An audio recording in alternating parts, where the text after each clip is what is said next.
ta fuskar adalci biya kyamaci wancan abun ba da turan suka ce suna son ai musu na ɗaya kenan, amma kuma bai zalunci waɗanda ake son a tabar ba.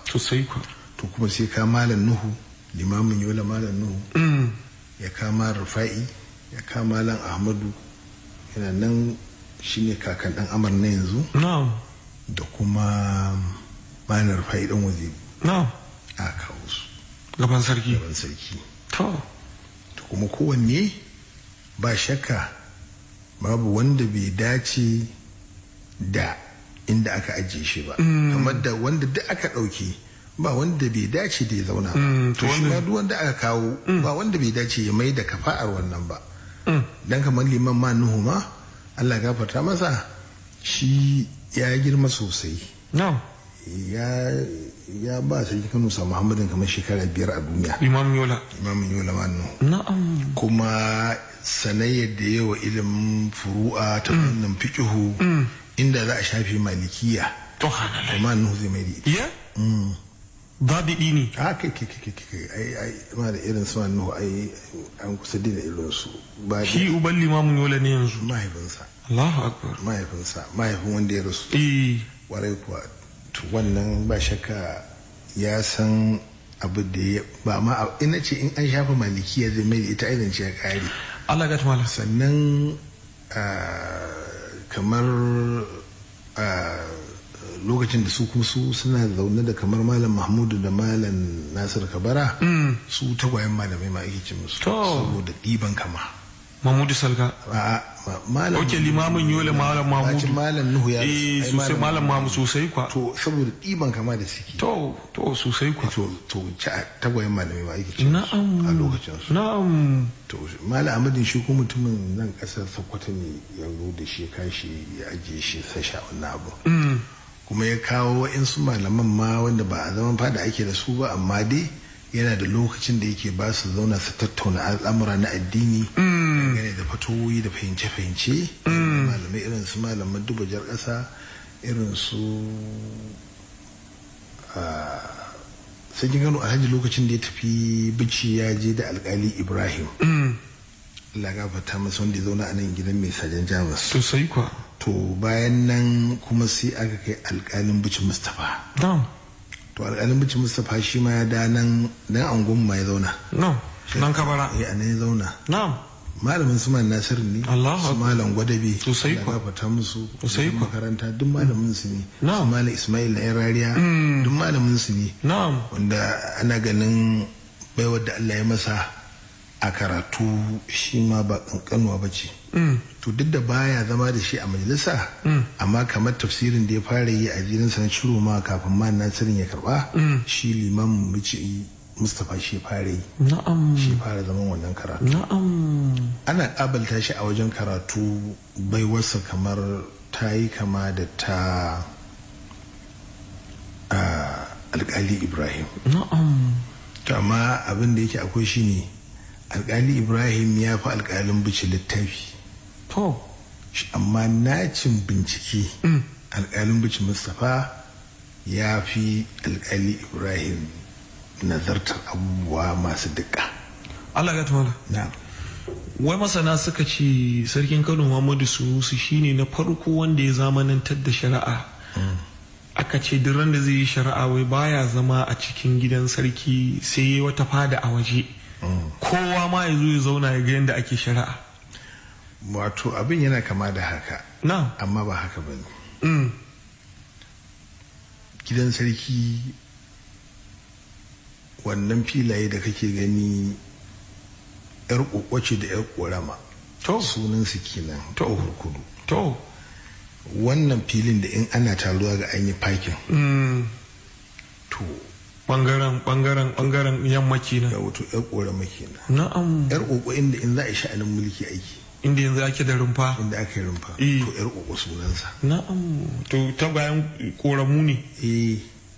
Koramu ne amma kamar waccan ita take tara ruwa. Sosai ku tunda kaga wajen har yanzu da damuna wajen yana rike ruwa. Sosai kwa. To yar korama sunansa. Wancan kuma filin da ake wannan sha'ani in za a yi kowanne. Daga gabas. to wannan yar uwa sunansa. Na'am. Wani abin mamaki kullum ina faɗa maka, ka san gidan da yake tsararren gida ne. An shirya shi. A in za ta ka tuko arfa in ta zo wannan gidan sai ka tadda inda ba mutum. Ikon Allah. Gidan sarkin Kano. Ai gidan sarkin Kano mala abin ba a magana. Ba a magana. Shirin ya isa. Kai mala. Sadda aka zo ko da ke zamu zo wurin ku dinga fahimtar irin yadda aka yi abu da mamaki, mutane ba sa nazarta wannan abu.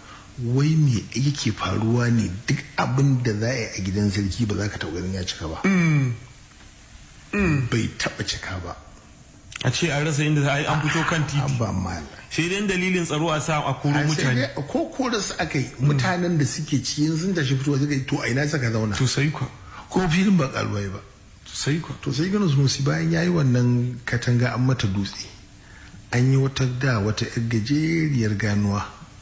Na'am. A daga ciki. Daga waje. Sosai kwa. A rushe ai wannan mai rela. Sosai kwa. Can ba rela ba ce. Dan gini ne sosai kwa, aka dan zauna ma akai. Cin bulu aka. Sosai kwa. Sosai kwa. To wannan idan sarkin Kano Sunusi yana da nishaɗi ana zuffa, to dama an dasa bishiyar wannan kirfi a wannan gurin.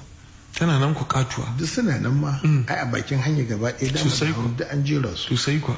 To sai sa a shimfiɗa ya fito a doki ya zo ya zauna. Shari'a ba inda baya kama sarki yana yi. To. Saboda in ka ce wannan haka ne, akwai waka da jin kiɗi na ce an yi ofis Kano Hawaii. Wadda muka sa yanzu cikin wannan shiri. A ita kusa. Ita sosai ban ji ta ba.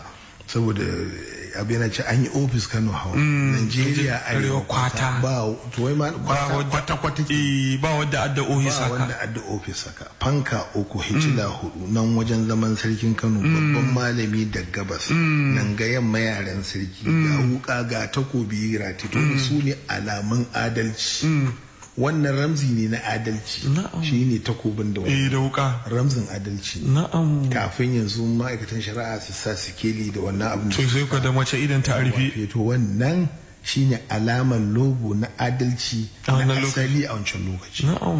Nan ga fuskar arewa mata ga harabar zaman yan kara kaga a gaban sarkin. Sosai kwa. Nan ga fuskar arewa mata ga famfo ga makewayi ga katanga ta dutse yayi ya gyara gidan alhaji. Haka ta gidi ya kammala. Sosai kwa. To ashe ka sama waka. Sosai kwa. To alhamdulillah wannan zai nuna maka cewa ya saba da tunanin mutane da sai in zai shari'a sarki yana zama ba shari'a zai ba. An sarki yana zama shari'a zai. Dan da a lokacin nan komai a hannun sai. Sosai kwa. Sai shari'un da bai zai ga dama yayi bai tura wa alƙalan da yake son su ya shari'a su. Amma a lokacin nan shari'a hannun sarauta take. Da haka wannan zance in yi nishaɗi. Yake yana shi mutum ne mai nishaɗi. Na gaya ma mai san abubuwa da yawa. Abuja akwai wani guri da ake ce masa salam shirayi. Idan ka je gurin ka shiga ba yadda za a yi ka ji zafi. A kofar gida amma za a rushe gurin ya shiga fa sabo fad da mai mataba sarkin bici. Allah ƙara masa lafiya na yanzu yayi ya shiga gurin. Shirayin yana gurin. To shirayin nan guri ne mai ni'imar gaske. Kuma yinsa aka gayyaci ni'imar ta zo. Ma'ana bacin ginin aka yi masa boto aka zuba masa shircin da ba abin da zai ba sai tatacce iska. Banda wancan bayani ne muka zama na bici na zubo nan bishiyu a waje yake wannan yake zama a nan gurin mai wannan tsarin ne. Da ya zo Kano tun da bai ɗauko kamar shirayin bici ɗin yayi a nan ba, shi ne yake irin wannan zama a kawo makaraya a yi abin da za a yi a gama. Kuma yana yin abu da kansa nan nishaɗi. Ai akwai figinai. Al'adar Kano sarki yana tafi shi ne ba a bashi iska. Amma in yana zaune ana bashi iska. Amma a hakan da wani mahucin a hannunsa ko kuma a kusa da shi in yana da bukata zai dauka zai fifita da kansa. Yana da wannan nishadin. Duk kayan nishadi ai akwai masu yi dama da hauni amma yana yi wannan da kansa da mahucin za a yi shi. An masa na saka an masa cin bakin ulu sai